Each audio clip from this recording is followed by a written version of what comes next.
ഇപ്പോൾ നമ്മൾ കണ്ടുകൊണ്ടിരിക്കുന്നത് കൽക്കട്ടയിലെ റെയിൽവേ സ്റ്റേഷനാണ് കാണുന്നത്. കൽക്കട്ടയിൽ നിന്നുള്ള യുവാക്കൾ, സ്ത്രീകൾ, പ്രായമുള്ളവർ എല്ലാം ഇന്ന് കേരളത്തിലേക്ക് തൊഴിൽ തേടി വരുന്നവരാണ്. ആയിരക്കണക്കിന് ജനങ്ങളാണ് വൈകിട്ടത്തെ ഈ ട്രെയിനിൽ കയറാനായിട്ട് വരുന്നത്. ഇവരെല്ലാം കേരളത്തിലേക്ക് വരികയാണ്. ഇത് ഒരു ദിവസത്തെ സംഭവമല്ല ഇതൊക്കെ. അപ്പോൾ ദിവസവും ഇങ്ങനെ വൈകുന്നേരത്തെ ട്രെയിന് കയറുവാനായിട്ട് വരുന്ന ജനങ്ങളെ നമ്മൾ നോക്കിക്കണ്ട് അവിടുത്തെ റെയിൽവേ പോലീസ് എന്ത് ചെയ്യുന്നറിയുമ്പോൾ ഇവരെ ലൈനായിട്ട് നിർത്തിയാണ് കമ്പാർട്ട്മെൻറ്റിൽ കയറ്റുന്നത്. ഒരു കുറച്ച് പേരൊന്നുമല്ലല്ലോ, ആയിരക്കണക്കിന് ജനങ്ങളാണ് ഈ ട്രെയിനിൽ കയറാനായിട്ട് വരുന്നത്. അതുകൊണ്ട് അവരെല്ലാം ക്യൂവിൽ നിർത്തിക്കൊണ്ടാണ് പോലീസുകാർ കമ്പാർട്ട്മെൻറ്റിൽ കയറ്റുന്നത്. അത് ഏജൻസികളാണ് ഇവരെ കൊണ്ടുപോകുന്നത്. ട്രെയിൻ വരാൻ സമയമായി. പോലീസുകാരെല്ലാവരും ക്യൂവിൽ നിർത്തിയിരിക്കുകയാണ്. ട്രെയിൻ വന്ന് നിർത്തിയാൽ ഉടനെ ഇവരെ ക്യൂവിൽ തന്നെ കമ്പാർട്ട്മെൻറ്റിൽ ഇതെല്ലാം ലോക്കൽ കമ്പാർട്ട്മെൻറ്റിൽ കയറാനായിട്ടാണ് വരുന്നത്. പിന്നെ റിസർവേഷൻ നമുക്കറിയാം. നമ്മൾ സാധാരണ നല്ല രീതിയിൽ യാത്ര ചെയ്യുവാൻ റിസർവേഷൻ ഒക്കെ ചെയ്താണ് നമ്മൾ വരുന്നത്. പക്ഷേ ഇന്ന് നമുക്ക് ഒരു ട്രെയിനിലും റിസർവേഷൻ ചെയ്ത് നമുക്ക് സുഖകരമായി യാത്ര ചെയ്യാൻ കഴിയത്തില്ല. കാര്യം റിസർവേഷൻ കമ്പാർട്ട്മെൻറ്റിൽ ഒരു സീറ്റിൽ തന്നെ 5-6 പേരാണ് യാത്ര ചെയ്യുന്നത്. വൈകുന്നേരമായി കിടക്കുന്നത് ഒരു സീറ്റിൽ 6 പേരൊക്കെയാണ് കിടക്കുന്നത്. നമ്മൾ റിസർവേഷൻ ചെയ്ത് അതിനകത്ത് വന്നിട്ട് ഒരു കാര്യവുമില്ല. നമുക്ക് കിടന്നുറങ്ങുവാൻ പറ്റത്തില്ല, കാല് നോക്കുവാൻ പറ്റത്തില്ല, കൈ നോക്കുവാൻ പറ്റത്തില്ല. എവിടെയെല്ലാം സ്ഥലങ്ങളുണ്ടോ അവിടെ എല്ലാം ഇവർ ആ അവസ്ഥയാണ്. നമുക്ക് മിണ്ടാനൊക്കത്തില്ല. ഞാനൊരു ദിവസം ആന്ധ്രയിൽ നിന്ന് ചെന്നൈക്ക് ട്രെയിൻ കയറി. ഞാൻ കമ്പാർട്ട്മെൻറ്റിൽ ബുക്ക് ചെയ്താണ് വന്നത്. ഞാൻ ഓടി വന്നപ്പോഴത്തേക്ക് എൻ്റെ കമ്പാർട്ട്മെൻറ്റിൽ 5 പേര് കിടപ്പുണ്ട്. പിന്നെ എൻ്റെ സീറ്റാണ്. ടിക്കറ്റ് കാണിച്ചിട്ട് പോലും അവർ എഴുന്നേൽക്കാൻ തയ്യാറാകുന്നില്ല. പിന്നെ എങ്ങനെയോ ഞാനൊരു സ്വല്പ സ്ഥലം കിട്ടി അതിനകത്ത് കയറി. ഒന്ന് കിടക്കാനോ നിവർന്ന് കിടക്കാനോ കാലിൻ്റെ താഴെയായിട്ട് 2 പേര് കാണും, സൈഡിൽ കാണും. അങ്ങനെ ചെറിയ സ്ഥലങ്ങളിലെല്ലാം ഇവർ യാത്ര ചെയ്യും. താഴോട്ട് നോക്കിയാൽ ബാത്റൂമിലൊന്നും പോകാൻ കഴിയത്തില്ല. അതുപോലെ അടുക്കിയ കിടക്കുക. അവിടെ ഒരു നിയന്ത്രണമില്ല. റെയിൽവേക്ക് പോലീസില്ല, TTRമാരില്ല. ഇവരാരും ഒരു അക്ഷരം മിണ്ടത്തില്ല. കാര്യം അവർക്ക് നടക്കാനൊക്കത്തില്ല. അതുപോലെ റിസോർട്ട് അങ്ങോട്ടില്ല കിടക്കുക. ഇവരങ്ങ് ഇടിച്ച് കയറുകയാണ്. പിന്നെ AC കമ്പാർട്ട്മെൻ്റ് ഉണ്ട്.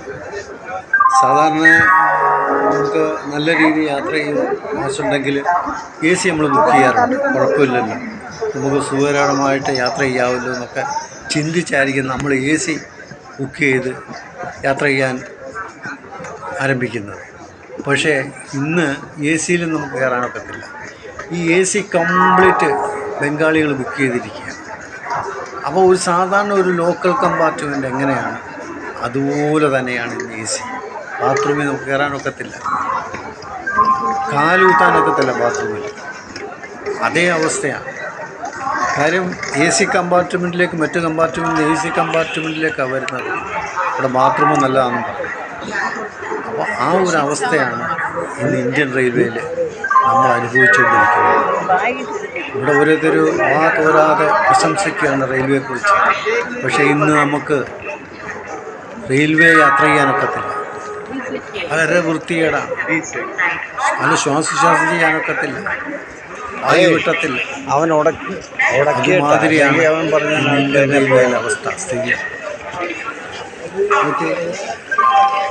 കൽക്കട്ടയിൽ നിന്നുള്ള ചെറുപ്പക്കാരാണ് ട്രെയിനിലേക്ക് കയറാൻ വരുന്നത്. നമ്മൾ ആ ഒരു സംഭവം കണ്ടു കഴിഞ്ഞാൽ നമ്മൾ അതിശയിച്ചു പോകും. ഇത്രമാത്രം ജനങ്ങളാണ്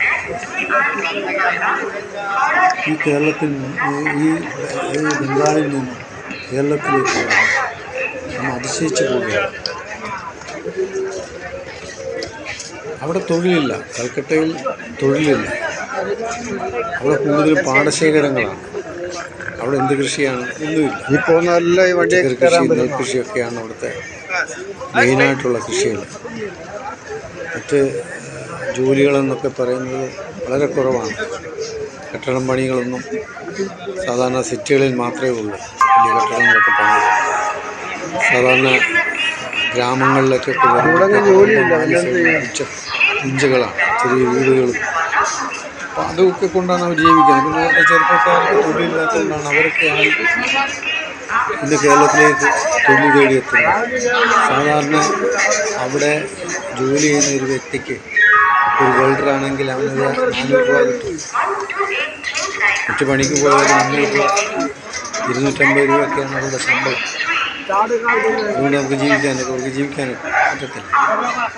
കേരളത്തിലേക്ക് അവർ കയറി വരുന്നതിൻ്റെ കാര്യം നല്ല ശമ്പളം, നല്ല ഫുഡ്, ആഹാരം കിട്ടും, കിടക്കാടമുണ്ട്, സുഖകരമായ വെള്ളത്തിന് ക്ഷാമമില്ല, എല്ലാം കിട്ടും. അതുകൊണ്ടാണ് ഇത്രയും ജനങ്ങൾ ഈ കേരളത്തിലേക്ക് വന്നുകൊണ്ടിരിക്കുന്നത്. ഒരു ദിവസം ജോലി ചെയ്താൽ 1000, 1200 രൂപ ഒരു ശമ്പളമാണ് ലഭിക്കുന്നത്. അപ്പം മറ്റ് സംസ്ഥാനങ്ങളെ സംബന്ധിച്ച് ഏറ്റവും കൂടുതൽ ശമ്പളമുള്ള സ്റ്റേറ്റാണ് കേരളം. നമ്മൾ കേരളം ഭരിക്കുന്നവരെ ചീത്ത വിളിക്കാറുണ്ട്. ഇവിടെ തൊഴിലില്ല, ഇവിടെ അങ്ങനെയാണ് ഇങ്ങനെയാണെന്നൊക്കെ പറഞ്ഞ് രാഷ്ട്രീയ പാർട്ടിക്കാർ ഭരിക്കുന്നവരെ മോശമായി ചിത്രീകരിക്കും. ഒന്ന് ആലോചിച്ച് നോക്കി, വടക്കേ ഇന്ത്യയിൽ നിന്ന് കേരളത്തിലേക്ക് തൊഴിൽ തേടി വരുന്നത്. അവിടെ ഒന്നും തൊഴിലില്ല, തൊഴിൽ ഉണ്ടായത്തിന് ശമ്പളമില്ല, പട്ടിണിയാണ്. അതാണ് അവർ ചിന്തിക്കുന്നത്, കേരളത്തിലേക്ക് പോകും. പണ്ട് കാലത്തൊക്കെ നമുക്കറിയാം, ഒരു സഞ്ചിയും കൊണ്ടാണ് വരുന്നത്. ഇന്ന അവസ്ഥയൊക്കെ മാറി. അവർ നല്ല അടിപൊളിയായിട്ടാണ് നാട്ടിലേക്ക് തിരിച്ചു പോകുന്നത്.